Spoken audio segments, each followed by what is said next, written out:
Olá, vamos continuar então aqui falando sobre mais recursos do Windows 10. Nós estávamos falando sobre gerenciamento de arquivos e pastas, usando, portanto, o Windows Explorer, que agora se chama Explorador de Arquivos. Por que eu chamo de Windows Explorer? Para você lembrar de quem nós estamos falando.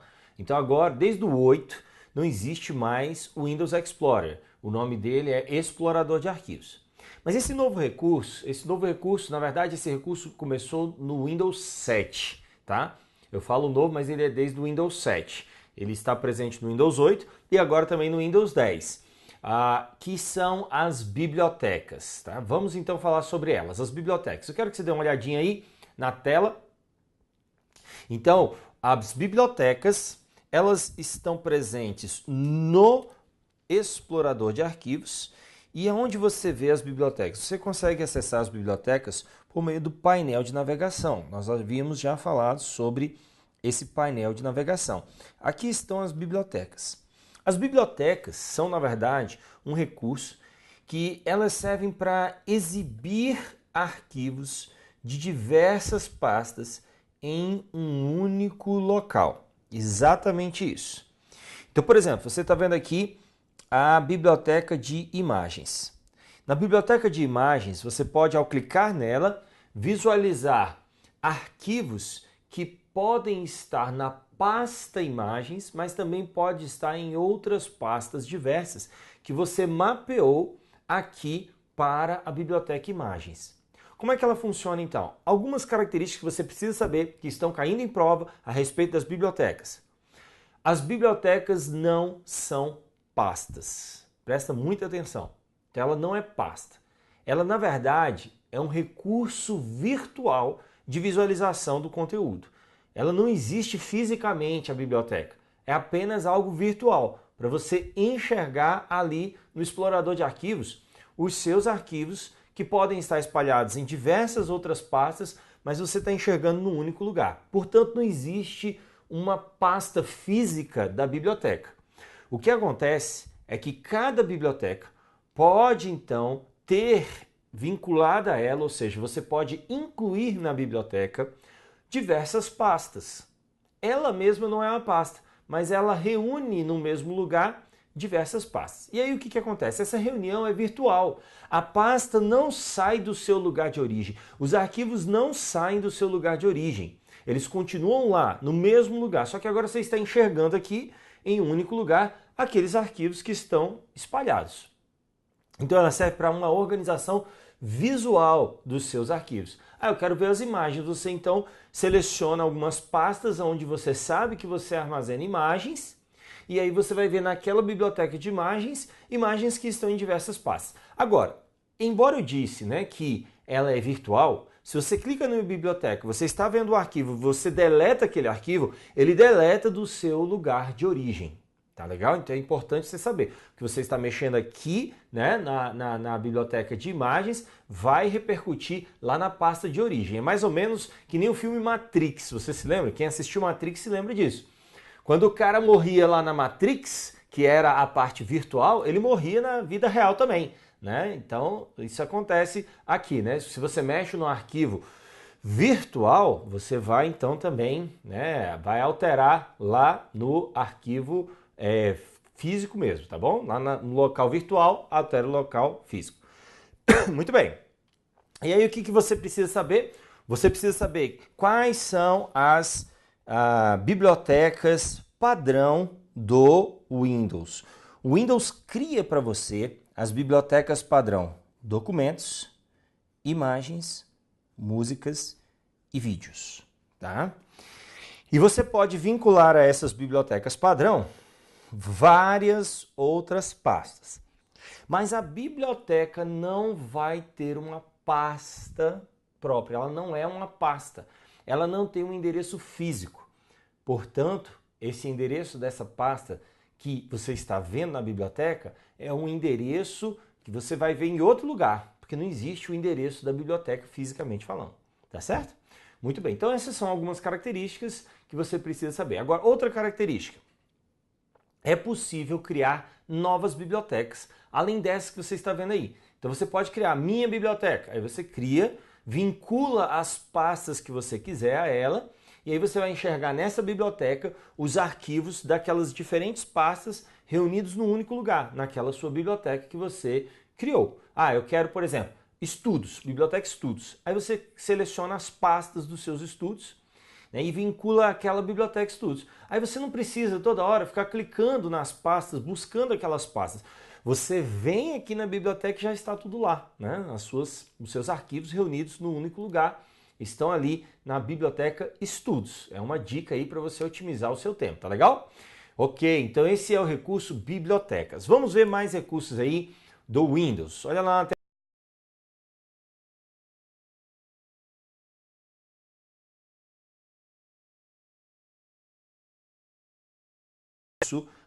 Botões de energia. Eu vou voltar, vou falar depois, né? Ficou numa ordem trocada aqui, eu vou falar depois sobre hibernar e suspender, mas primeiro eu quero mostrar onde esses recursos ficam. São os botões de energia. Os botões de energia, eles ficam lá no menu iniciar e ficam, portanto, aqui, né? Quando você clica em ligar e desligar, ele não vai desligar imediatamente, como era, por exemplo, lá no Windows 7. No Windows 7, se você clicasse desligar, ele já desligava. Aqui não. Quando você clica ligar e desligar, ele vai mostrar então esse menu suspenso de suspender, hibernar, desligar e reiniciar. Veja só, são botões de energia. Todos eles são botões de energia. Ora, vou falar primeiro de ligar, né, desligar, mas quais são esses botões? Suspender, hibernar, desligar e reiniciar. Desligar, o que ele vai fazer? Desligar, ele vai encerrar todos os aplicativos. Ele vai fechar tudo. Se tiverem arquivos não salvos, ele vai perguntar se você quer encerrar mesmo assim, né? E aí você tem que fazer a sua decisão. Se você não quiser encerrar, você vai lá e salva os seus arquivos. Mas aí o que ele faz? Ele encerra todos os aplicativos, fecha o Windows e desliga a máquina. Pronto, acabou. Desligou tudo. No reiniciar, ele também vai encerrar todos os aplicativos, vai fechar tudo, os arquivos, vai desligar a máquina e vai fazer o boot novamente, né? O que a gente chama de boot, que é o carregamento do sistema. É o reboot aqui, né? As pessoas costumam falar reiniciar de, olha lá na tela, reboot, tá? É a mesma coisa que reiniciar, reboot. Agora nós temos duas ações de energia, dois botões de energia que caem em prova e costumam confundir um pouquinho. Vamos agora sim dar uma olhadinha nelas. Olha lá, nós temos o suspender e hibernar. Ora, suspender significa uma ação que economiza energia. Só que essa economia de energia, ela é feita da seguinte maneira. Ela desativa alguns componentes do computador. Que componentes são esses? São componentes de hardware. Então ele vai desligar o HD, ele vai desligar o monitor, ele vai desligar a placa de vídeo, placa de rede e assim por diante. Vários dispositivos eletrônicos que consomem energia, ele desativa, né? Desativa até mesmo o processador, ele deixa então num estado de baixo consumo de energia, tá? Com esses componentes desligados. Porém, o que acontece? Ele não desliga o micro. Olha lá na tela, esse é o ponto-chave. Ele não desliga o micro, tá? Isso aqui é importantíssimo. O computador continuará ligado. Acontece que, e os arquivos que estão abertos? Os arquivos que estão abertos estão em memória. Tá tudo em memória. O arquivo não vai ser fechado, o arquivo não vai ser encerrado, você não vai perder o arquivo. Vai estar tudo aberto em memória. E aí, o que acontece aqui quando você quer reativá-lo? Ao encostar ou apertar o botão de energia e tal, ele retoma automaticamente, rapidamente, ao ponto em que estava. Então, olha lá na tela, é essa a característica. Ele vai retornar imediatamente, instantaneamente, ao estado em que estava. Por quê? Porque o micro já está ligado, o micro não está desligado, o Windows já está carregado. Os arquivos estão lá, ele apenas desligou alguns componentes para economizar energia. Então esse é o suspender, tá bom? Agora olha lá, outra ação de energia é o hibernar. Hibernar já é algo mais profundo. É como se o suspender fosse um cochilo e hibernar aqui fosse hibernar mesmo, né? Que nem os ursos fazem. Ele também é um modo de economia de energia, só que agora ele desliga o micro. Ele realmente vai desligar, vai encerrar o Windows, tá? Ele vai fechar todos os arquivos, todos os aplicativos. Só que antes de fechar tudo isso, ele salva o estado atual da máquina no disco. Isso fica salvo no disco rígido. Tá lá, tá armazenado, não tem perigo de perder nada. E aí ele desliga tudo, desliga de fato, encerrou tudo. Quando você retoma, olha lá na tela então, ao retomar, ele vai reiniciar o micro, ou seja, ele vai ter que fazer o boot da máquina novamente. Ele vai ter que carregar o sistema operacional novamente. E ele volta ao estado em que estava, porque ele salvou tudo isso no disco. E aí ele traz de volta em memória tudo aquilo que estava. Então essa é a diferença entre hibernar e suspender. Um detalhe é que essas configurações de hibernar e suspender, elas não vêm por padrão mostrando para você, só o suspender. Hibernar você tem que configurar nas opções lá de energia e fazer com que apareça para você o hibernar, tá legal? Ele não é padrão, mas ele está lá. Então tem pessoas que na configuração padrão não vêm e falam, não existe mais hibernar. Existe ainda, só que isso é configurável, tá? Não está lá disponível por padrão, você tem que configurar. Ok, vamos ver mais características aí do sistema operacional Windows, esse sistema operacional Windows 10. Nós vamos falar agora sobre a troca de usuário. É algo que está muito próximo dos botões de energia, né? Mas agora a troca de usuário fica aqui em cima. Quando você clica, então, na conta do seu usuário. Se você tiver mais de uma conta, ele vai mostrar, então, as contas que estão presentes ali no seu computador, cadastrado. Mas ele permite, então, você trocar de usuário, permite sair ou permite bloquear. Bom, bloquear, nós até já vimos, né? A tecla de atalho, que é a tecla WinL, você provavelmente já deve ter estudado aí, né, essas teclas de atalho. O WinL é bloquear. Bloquear é tranquilo. O que acontece? O micro continua ligado, você vai se ausentar da frente do micro, vai para uma outra sala, vai lanchar, vai fazer alguma coisa fora, mas você não quer fechar os seus aplicativos, os seus arquivos, você quer deixar do jeitinho que está lá, mas não quer que ninguém mexa na sua máquina. O que você faz? Você bloqueia. Ao bloquear, o que vai acontecer? A tela fica travada para você entrar novamente com a sua senha ou para entrar com outro usuário. Outro usuário pode também iniciar uma nova sessão quando está bloqueado. Então esse é o bloqueio, já falamos disso anteriormente. Vamos agora falar dos outros dois, como você está vendo aí, que é trocar e sair. Ora, trocar de usuário versus sair é outra coisa que costuma cair com frequência em prova, né, para confundir você aí, né, confundir o candidato. Bom, trocar de usuário, ele vai iniciar uma nova sessão com um novo usuário. Então, ele permite que um outro usuário faça login, né, ou faça logon, tanto faz. Ou seja, inicie uma nova sessão.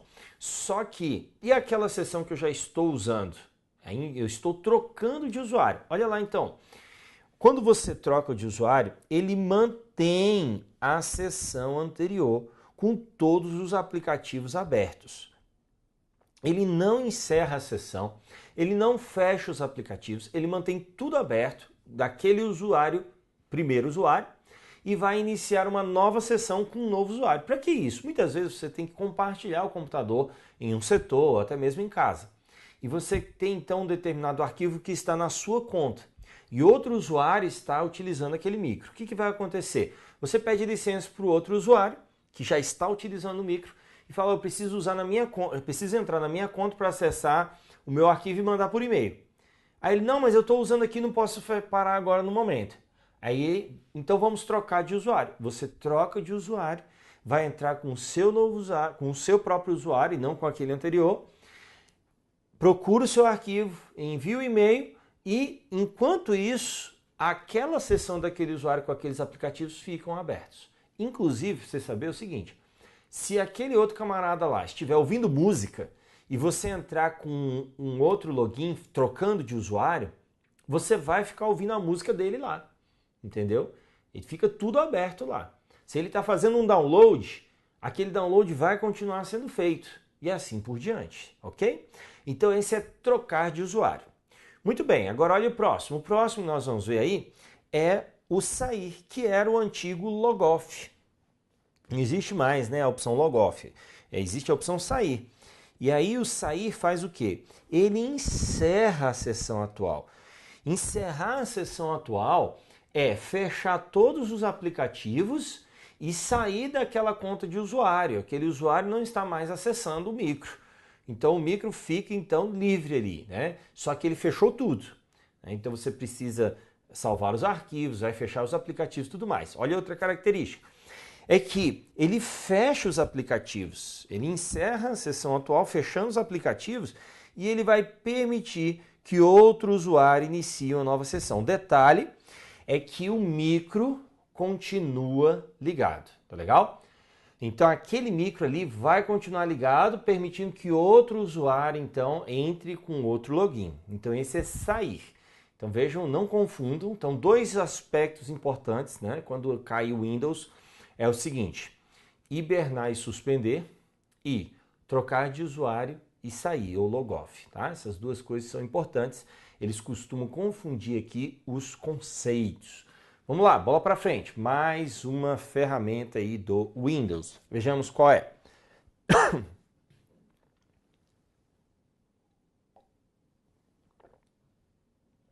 Nós vamos falar agora sobre acessórios do Windows. Os acessórios do Windows são acessados por meio do botão iniciar, né, que vai ser acessado então no menu iniciar todos os programas. Quando você clica então no menu iniciar todos os programas, ele mostra então para você os acessórios do Windows. E aqui nós vamos falar rapidamente sobre esses acessórios. Quero traçar aqui essa lista para você se familiarizar com alguns que você já conhece, claro, mas com os novos, que é novidade aí no Windows. Então veja só. Bloco de notas, Notepad, tranquilo, é um editor de texto sem formatação. Conexão de área de trabalho remota. Essa ferramenta permite que o usuário, numa rede, seja numa rede doméstica ou seja numa rede corporativa, consiga acessar um outro computador com Windows remotamente. E você entra então naquele ambiente, ou seja, na área de trabalho daquele computador, né, com login, senha, remotamente, como se estivesse sentado na frente do micro. Essa é a conexão de área de trabalho remoto. Olha lá então. O próximo que nós temos é o diário do Windows, uma novidade que nós temos aqui. Esse é um diário de anotações. Então, como o Windows veio com esse conceito de tablet, né, de touchscreen, ele serve também, né, para isso. Lembra que ele é multiplataforma. Ele é para várias plataformas. E se você tem então uma canetinha touchscreen, né, você consegue então escrever com anotações à tinta nesse diário, né, do Windows aí, ok? Então ele serve de um diário de anotações à caneta, ou seja, com essa canetinha que nem eu estou escrevendo aí. Você está vendo aí, ó? Eu faço então essas anotações, você teria uma canetinha e no seu tablet ou então na sua tela touchscreen você consegue anotar então no diário do Windows. Ferramenta de captura é uma ferramenta muito importante, eu uso bastante. Ela serve então para você capturar uma área da sua tela, ou seja, ele faz um print, só que não é um print que nem o print screen, que pega tudo. Você aqui delimita com o mouse, você escolhe, você recorta a parte da tela que você quer copiar. E ele pega aquele recorte e joga isso na área de transferência. E você pode salvar isso como arquivo de imagem ou você pode colar isso no seu documento do Word, do PowerPoint e assim por diante. Ele faz um recorte da tela, é captura de tela, tá ok? Ferramenta de captura de tela. Próximo que nós temos aí é o gravador de passos. Isso aqui é muito legal. Para quem faz vídeos, né, e quer colocar alguns vídeos no YouTube de passo a passo de fazer alguma coisa no computador. Então ele serve então para gravar aquilo que você está fazendo no micro. Ele grava, né, toda a movimentação, a tela abrindo, o mouse mexendo, o que você está navegando, acessando e tal. Grava aquilo como um videozinho e você então tem como exportar isso, ok?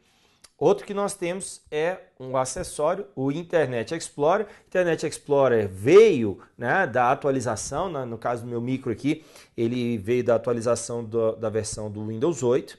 Temos mapa de caracteres, permite você inserir um caractere que não esteja no seu teclado, né, aqueles caracteres especiais tipo pertence e assim por diante, né, aqueles mais diferentes aí, caracteres gregos, hebraicos e tudo mais. Notas autoadesivas, que são tipo aqueles post-it, né, que você cola na tela do seu computador aí na área de trabalho com anotações rápidas que você coloca.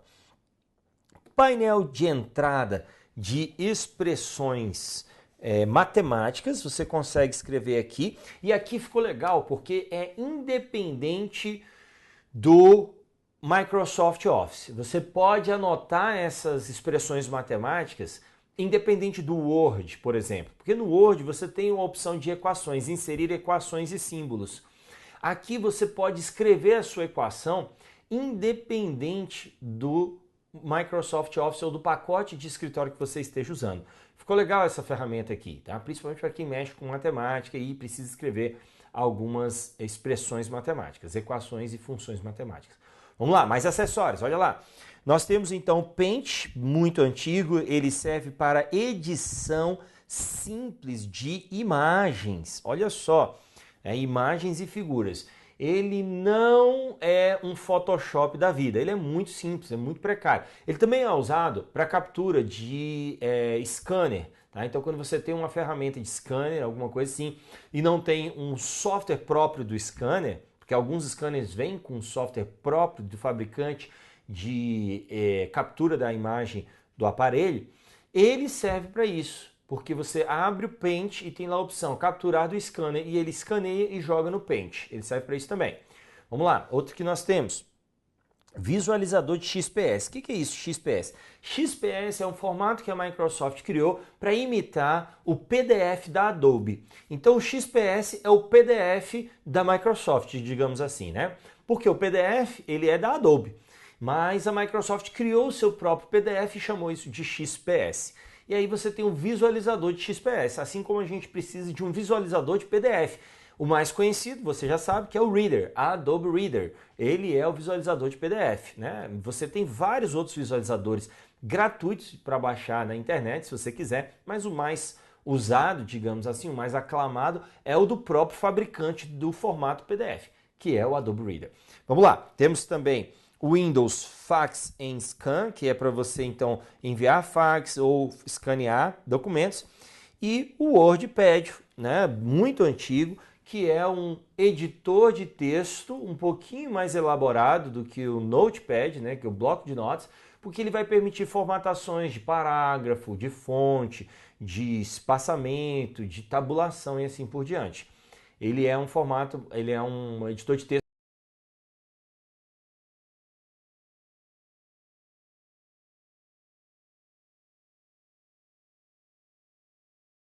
né, Writer. Então lembra disso, isso aqui já caiu em prova. Então o WordPad abre também documentos ODT. Muita atenção aí, viu? Isso aqui é importante você saber. Ele abre documentos ODT, já foi questão de prova, inclusive.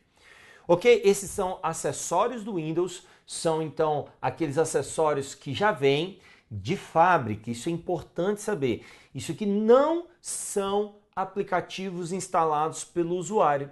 Isso aqui são aplicativos do fabricante, da Microsoft, embutidos já nativamente no Windows, ou seja, são aplicativos nativos do Windows.